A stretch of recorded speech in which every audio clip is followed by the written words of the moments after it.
Welcome to Fignar Custom Models channel.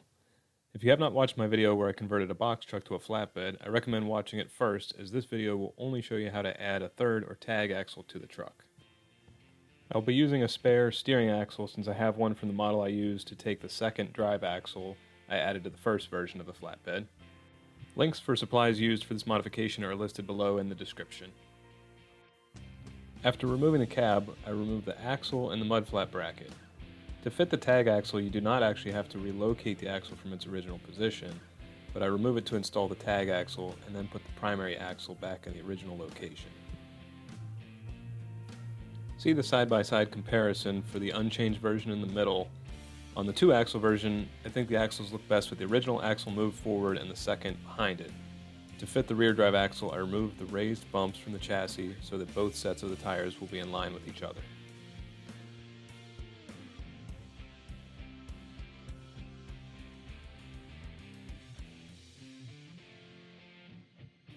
I mark lines in the chassis where I want to cut the frame for the new location of the mudflap bracket.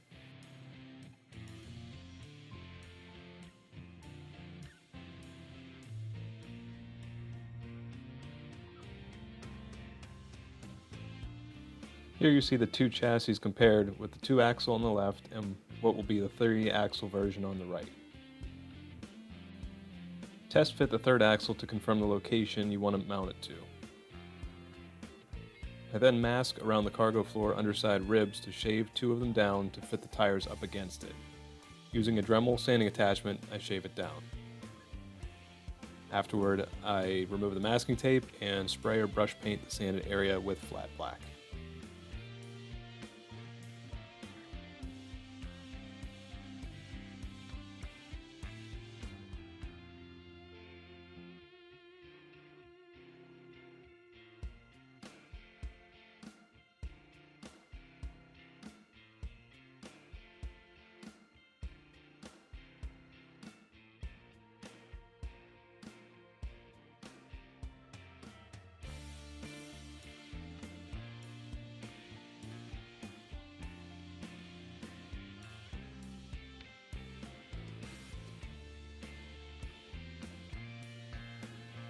After painting, I then took square styrene tubing and marked cut lines for 2 pieces, one for each side of the frame.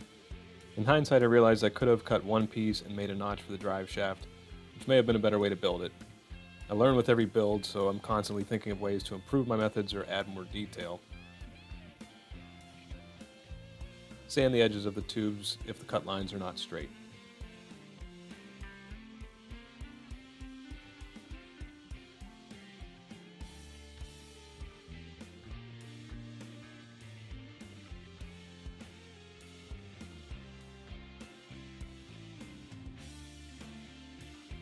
I marked cut lines and cut notches for axle to frame attachment, and then I cement them into place to hold until I get some epoxy on it for a more permanent hold. You can see a piece of square strip styrene that I placed as a spacer to push the drive shaft down and allow for the axle to fit underneath of it. I did not film cutting it, but it is just a piece of 3.2mm square. For additional support, I cut L brackets from a 4.8mm piece of ABS, but styrene is fine too if that's what you have.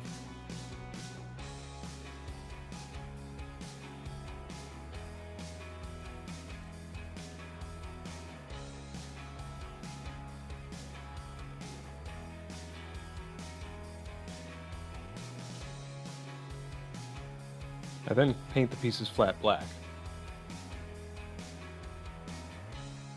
Because one of the screw holes was no longer accessible, I epoxied the cargo floor to the chassis. In the full build video of the flatbed, I attached a tread plate to the end of the cargo floor. I used epoxy to hold the L-angle support I made to place under the tread plate. The support was made from another piece of 4.8mm ABS.